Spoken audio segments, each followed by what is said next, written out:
Sandra here from Create in Spain. A quick video today because I wanted to show you the swatching system I've put in place for my gouache paints, and to let you know that I'm also doing a system for the Arteza alcohol markers. I'm anticipating getting the full 120 set, I think it's 120, at Christmas time.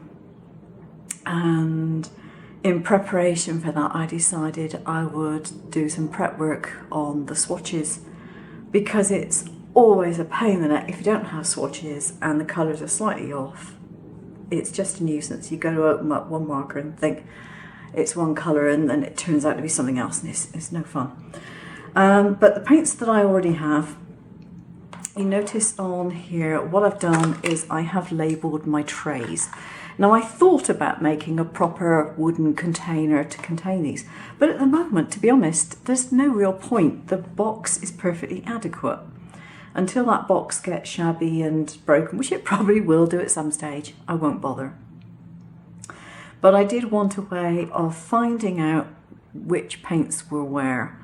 And so what I've done is I've numbered these, and although I haven't numbered them according to this particular setup, because these follow on from each other, I've got them set up so that each palette here has the same colours. Get my tongue out of a knot. Has the same colours as it did originally, because they were all listed in order on the box, and I've kept them in that order. So I've got the numbers on here, and I've made my swatches. Now, what I did with this was I made my swatches from watercolour paper and I've laminated them. And because I've got a cutting machine, I actually used my pen in my silver bullet to draw the palettes, as it were. And then I used it to cut out the outside line. I filled them all in, and then I cut the laminate pouches individually and placed the watercolour paper in between it, and then put it through the laminator.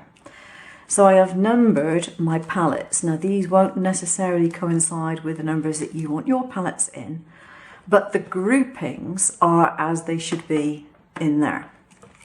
So I've done that. Now, I wrote on these with a permanent marker, and I did it all by hand.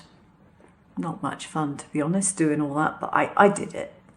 What I've done with the file, however, is I've given it to you in a format that you can print these shapes out with the colours already written in it, if that's what you want to do. Or you can put a pen, if you've got a cutting machine, you can put a pen in your machine and write them in with permanent marker. But I've actually given you the text, so you don't have to do anything. You're quite lucky in that regard. So they will be in the appropriate sections, and you have a choice. I mean, if you want to, you can put a hole through the top and you can string them together. I decided I probably didn't want them put together, because I can say take this one here and then compare it to that one there and think which colours go with what, which colours I might pick. So I've chosen to keep them separate. If you want to put them together, that's up to you. Just use a hole punch, put a hole in the top and string them up.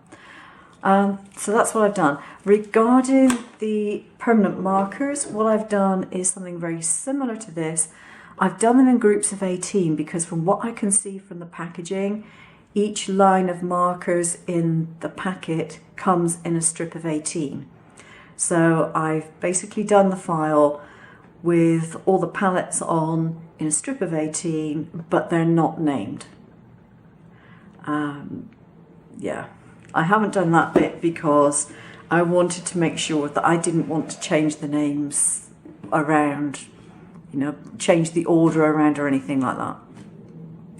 So I will leave the file down below for the swatches, and if you want it, download it and use it. It'll be in SVG format.